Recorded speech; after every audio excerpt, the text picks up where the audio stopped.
Chapter 2. Thoughts are Things. The man who thought his way into partnership with Thomas A. Edison. Truly, thoughts are things, and powerful things, when they are mixed with definiteness of purpose, persistence, and a burning desire for their translation into riches or other material objects. Some years ago, Edwin C. Barnes discovered how true it is that you really can think and grow rich. His discovery did not come about at one sitting. It came little by little, beginning with a burning desire to become a business associate of the great Thomas Edison. One of the chief characteristics of Barnes' desire was that it was definite. He wanted to work with Edison, not for him. Pay close attention to the story of how he turned his desire into reality, and you'll have a better understanding of the principles that lead to riches. When this desire, or this thought, first flashed into his mind, he was in no position to act upon it. Two problems stood in his way. He did not know Mr. Edison, and he did not have enough money to buy a train ticket to West Orange, New Jersey, where the famed Edison Laboratory was located. These problems would have discouraged the majority of people from making any attempt to carry out the desire. But his was no ordinary desire. The Inventor and the Tramp. Edwin C. Barnes presented himself at Mr. Edison's laboratory and announced that he had come to go into business with the inventor. Years later, in speaking about that first meeting, Mr. Edison said about Barnes, "He stood there before me looking like an ordinary tramp, but there was something in the expression of his face which conveyed the impression that he was determined to get what he had come after. I had learned from years of experience with men that when a man really desires a thing so deeply that he is willing to stake his entire future on a single turn of the wheel in order to get it, he is sure to win. I gave him the opportunity he asked for, because I saw he had made up his mind to stand by until he succeeded. Subsequent events proved that no mistake was made." It could not have been the young man's appearance that got him his start in the Edison office. That was definitely against him. It was what he thought that counted. Barnes did not get his partnership with Edison on his first interview. What he did get was a chance to work in the Edison offices at a very nominal wage. Months went by. Nothing happened to bring nearer the goal that Barnes had set as his definite major purpose. But something important was happening in Barnes' mind. He was constantly intensifying his desire to become the business associate of Edison. Psychologists have correctly said, when one is truly ready for a thing, it puts in its appearance. Barnes was ready for a business association with Edison, and he was determined to remain ready until he got what he was seeking. He did not say to himself, well, what's the use? I guess I'll change my mind and try for a salesman's job. But he did say, I came here to go into business with Edison, and I'll accomplish my goal if it takes the remainder of my life. He meant it. What a different story people would tell if only they would adopt a definite purpose and stand by that purpose until it had time to become an all-consuming obsession. Maybe young Barnes did not know it at the time, but his bulldog determination and his persistence in focusing on a single desire was destined to mow down all opposition and bring him the opportunity he was seeking. When the opportunity came, it appeared in a different form and from a different direction than Barnes had expected. That is one of the tricks of opportunity. It has a sly habit of slipping in by the back door, and often it comes disguised in the form of misfortune or temporary defeat. Perhaps this is why so many people fail to recognize opportunity. Mr. Edison had just perfected a new device, known at that time as the Edison dictating machine. His salesmen were not enthusiastic about the machine. They did not believe it could be sold without great effort. Barnes saw his opportunity. It had crawled in quietly, hidden in a queer-looking machine that interested no one but Barnes and the inventor. Barnes knew he could sell the Edison dictating machine, and he told Edison so. Edison decided to give him his chance. And Barnes did sell the machine. In fact, he sold it so successfully that Edison gave him a contract to distribute and market it all over the nation. Out of that business association, Barnes made himself rich in money, but he did something infinitely greater.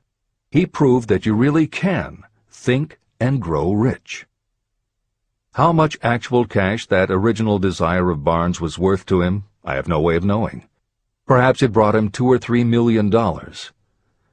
Editor's comment: $3 million in the early years of the 20th century would be comparable to more than $50 million in terms of buying power at the beginning of the 21st century. This is the end of the editor's comment. But the amount becomes insignificant compared with the greater asset he acquired, the definite knowledge that an intangible impulse of thought can be transmuted into material rewards by the application of known principles. Barnes literally thought himself into a partnership with the great Edison. He thought himself into a fortune. He had nothing to start with except knowing what he wanted, and the determination to stand by that desire until he realized it. 3 feet from gold. One of the most common causes of failure is the habit of quitting when you're overtaken by temporary defeat. Every person is guilty of this mistake at one time or another. During the gold rush days, an uncle of my friend R.U. Darby was caught by gold fever, and he went west to Colorado to dig and grow rich. He had never heard that more gold has been mined from the thoughts of men than has ever been taken from the earth. He staked a claim and went to work with pick and shovel. After weeks of labor, he was rewarded by the discovery of the shining ore. He needed machinery to bring the ore to the surface.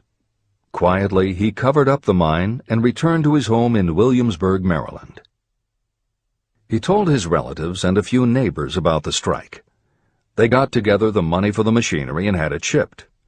R.U. Darby decided to join his uncle, and they went back to work the mine. The first car of ore was mined and shipped to a smelter. The returns proved they had one of the richest mines in Colorado. A few more cars of that ore would clear their debts. Then would come the big killing in profits. Down went the drills. Up went the hopes of Darby and Uncle. Then something happened. The vein of gold ore disappeared. They had come to the end of the rainbow, and the pot of gold was no longer there. They drilled on, desperately trying to pick up the vein again, all to no avail. Finally, they decided to quit. They sold the machinery to a junkman for a few $100s and took the train back home. The junkman called in a mining engineer to look at the mine and do a little calculating. The engineer advised that the project had failed because the owners were not familiar with fault lines. His calculation showed that the vein would be found just 3 feet from where the Darbys had stopped drilling. And that is exactly where it was found. The junkman took millions of dollars in ore from the mine because he knew enough to seek expert counsel before giving up. Long afterward, Mr. Darby recouped his loss many times over when he made the discovery that desire can be transmuted into gold. The discovery came after he went into the business of selling life insurance. Never forgetting that he lost a huge fortune because he stopped 3 feet from gold, Darby profited by the experience in his newly chosen field. He simply said to himself, "I stopped 3 feet from gold, but I will never stop because men say no when I ask them to buy insurance." Darby became one of a small group of men who sell over $1 million in life insurance annually. He owed his stickability to the lesson he learned from his quitability in the gold mining business. Before success comes in anyone's life, that person is sure to meet with much temporary defeat, and perhaps some failure. When defeat overtakes a person, the easiest and most logical thing to do is to quit. That is exactly what the majority of people do. More than 500 of the most successful people this country has ever known told me their greatest success came just one step beyond the point at which defeat had overtaken them. Failure is a trickster with a keen sense of irony and cunning. It takes great delight in tripping you just when success is almost within reach. Editor's comments. Napoleon Hill's creed, "Every failure brings with it the seed of an equivalent success," was the inspiration for entrepreneur and motivational speaker Wayne Allen Root to write his book, The Joy of Failure. Published in the late 1990s, it not only tells Wayne's personal story of using his failures as stepping stones to success, he also recounts stories from other successful people, which prove that the rich and famous got to be that way only because of what they learned from their failures. People such as Jack Welch, the hugely successful CEO of General Electric, who early in his career failed dramatically when a plastics plant for which he was responsible blew up. Billionaire Charles Schwab was a failure at school and university, flunking basic English twice due to a learning disability, and then failed on Wall Street more than once before he thought of the idea that grew to make him very rich indeed. Sylvester Stallone, Bruce Willis, Oprah Winfrey, Bill Clinton, Stephen Jobs, Donald Trump, and a host of other equally well-known achievers all had to fail in order to learn the lessons that ultimately made them successes. Every one of them was a failure, but none of them was defeated. Charles F. Kettering, who patented more than 200 inventions including the automobile ignition, the spark plug, Freon for air conditioners, and the automatic transmission, said, "From the time a person is 6 years old until he graduates from college, he has to take 3 or 4 examinations a year. If he flunks once, he is out. But an inventor is almost always failing. He tries and fails maybe 1,000 times. If he succeeds once, then he's in." These two things are diametrically opposite. We often say that the biggest job we have is to teach a newly hired employee how to fail intelligently. We have to train him to experiment over and over and to keep on trying and failing until he learns what will work. Failures are just practice shots. This is the end of the editor's comment. A 50-cent lesson in persistence. Shortly after Mr. Darby received his degree from the University of Hard Knocks, he witnessed something that proved to him that no does not necessarily mean no. One afternoon, he was helping his uncle grind wheat in an old-fashioned mill. The uncle operated a large farm on which a number of sharecropper farmers lived. Quietly, the door was opened, and a small child, the daughter of a tenant, walked in and took her place near the door. The uncle looked up, saw the child, and barked at her roughly, "What do you want?" Meekly the child replied, "My mom says to send her 50 cents. "I'll not do it," the uncle retorted. "Now you run on home." But she did not move. The uncle went ahead with his work, not noticing that she did not leave. When he looked up again and saw her still standing there, he said, "I told you to go on home. Now go, or I'll take a switch to you." But she did not budge. The uncle dropped a sack of grain he was about to pour into the mill hopper and started toward the child. Darby held his breath. He knew his uncle had a fierce temper. When the uncle reached the spot where the child was standing, she quickly stepped forward one step, looked up into his eyes, and screamed at the top of her voice, "My mom's got to have that 50 cents!" The uncle stopped, looked at her for a minute, put his hand in his pocket, took out $50, and gave it to her. The child took the money and slowly backed toward the door, never taking her eyes off the man whom she had just conquered. After she had gone, the uncle sat down on a box and looked out the window into space for more than 10 minutes. He was pondering, with awe, over the whipping he had just taken. Mr. Darby, too, was doing some thinking. This was the first time in all his experience that he had seen a child deliberately master an adult. How did she do it? What happened to his uncle that caused him to lose his fierceness and become as docile as a lamb? What strange power did this child use that made her master of the situation? These questions flashed into Darby's mind, but he did not find the answer until years later, when he told me the story. Strangely, the story of this unusual experience was told to me in the old mill on the very spot where the uncle took his whipping.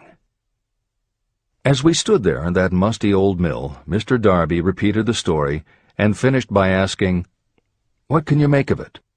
What strange power did that child use that so completely whipped my uncle?"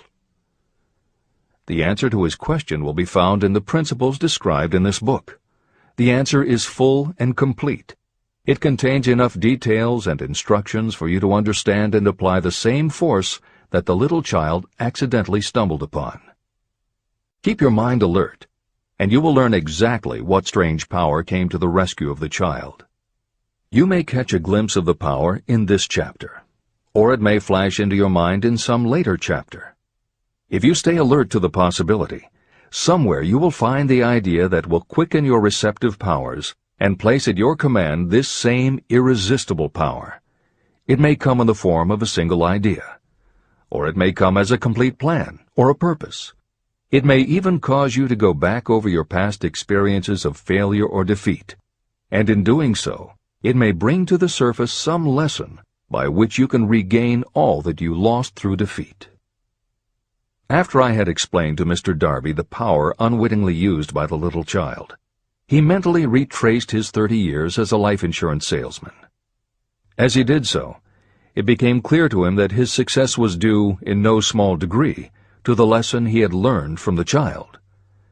Mr. Darby pointed out, "Every time a prospect tried to bow me out without buying, I saw that child standing there in the old mill, her big eyes glaring in defiance, and I said to myself, 'I've got to make this sale.' The better portion of all sales I have made were made after people had said no."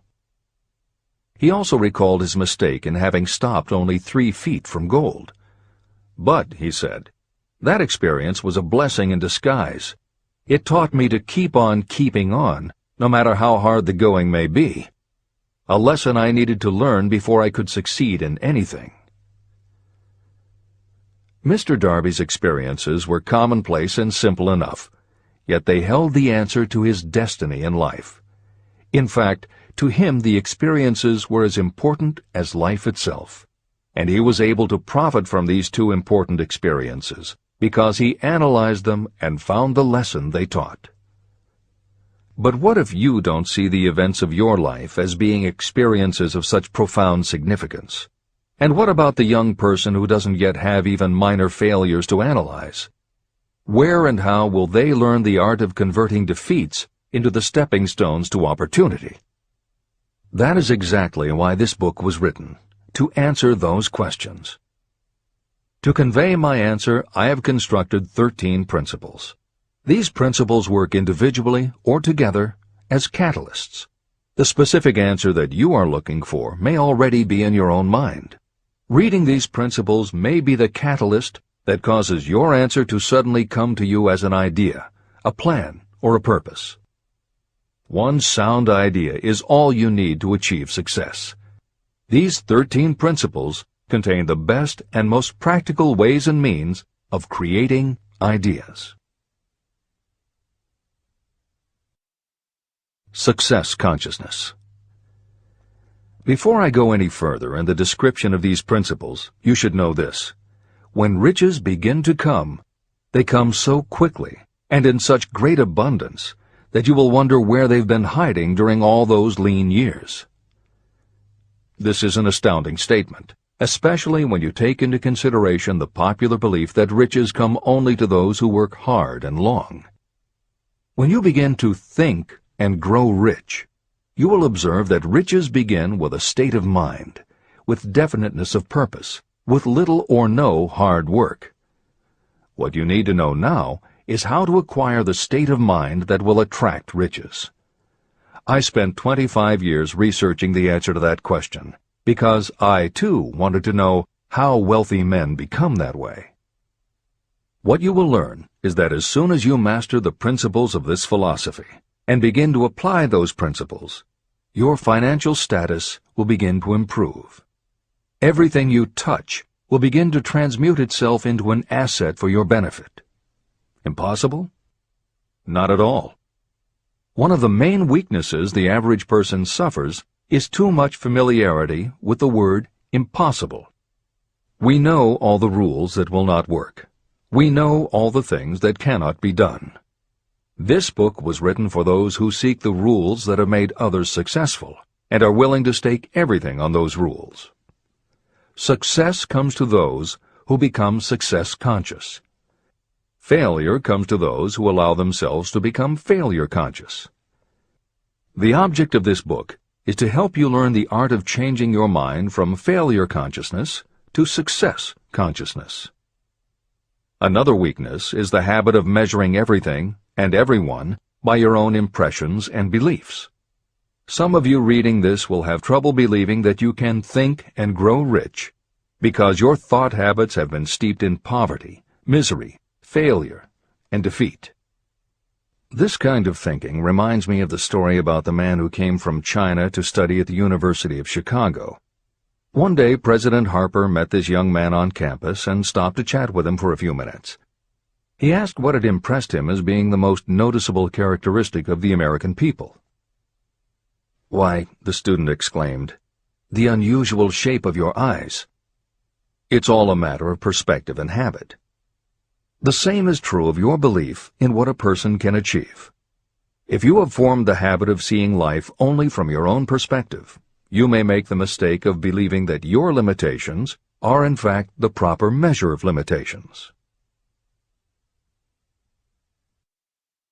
The impossible Ford V8 motor. When Henry Ford decided to produce his famous V8 motor, he chose to build an engine with the entire 8 cylinders cast in one block. Ford instructed his engineers to produce a design for the engine. The design was drawn up on paper, but the engineers agreed to a man that it was simply impossible to cast an 8-cylinder engine block in one piece. Ford said, "Produce it anyway." But they replied, "It's impossible." "Go ahead," Ford commanded, "and stay on the job until you succeed, no matter how much time is required." So the engineers went ahead. 6 months went by. Nothing happened. Another 6 months passed, and still nothing. The engineers tried every conceivable plan to carry out the orders, but the thing seemed out of the question. Impossible.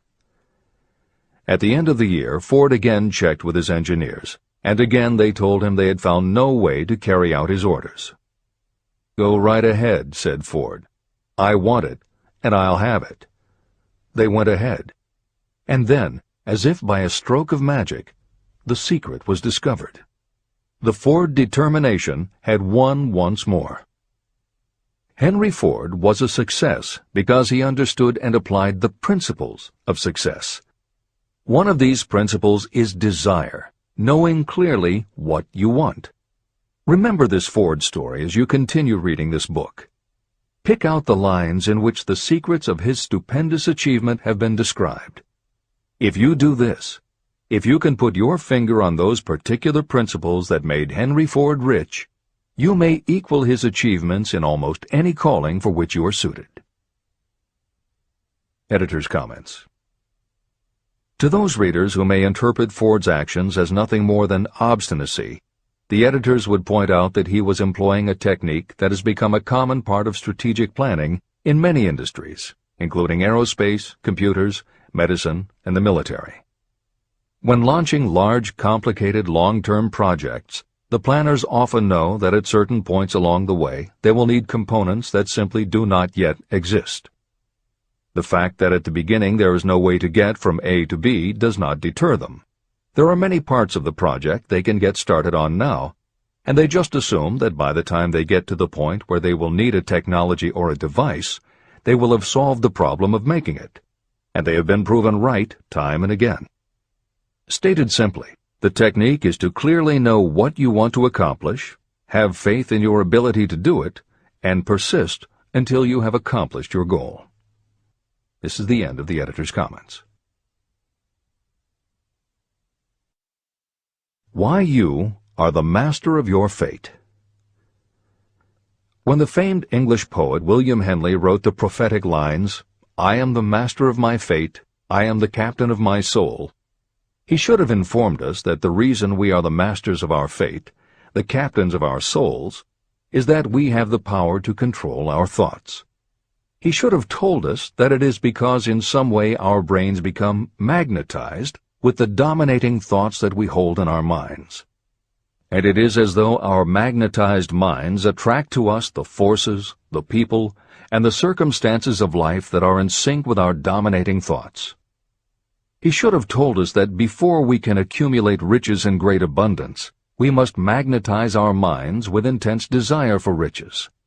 That we must become money-conscious until the desire for money drives us to create definite plans for acquiring it.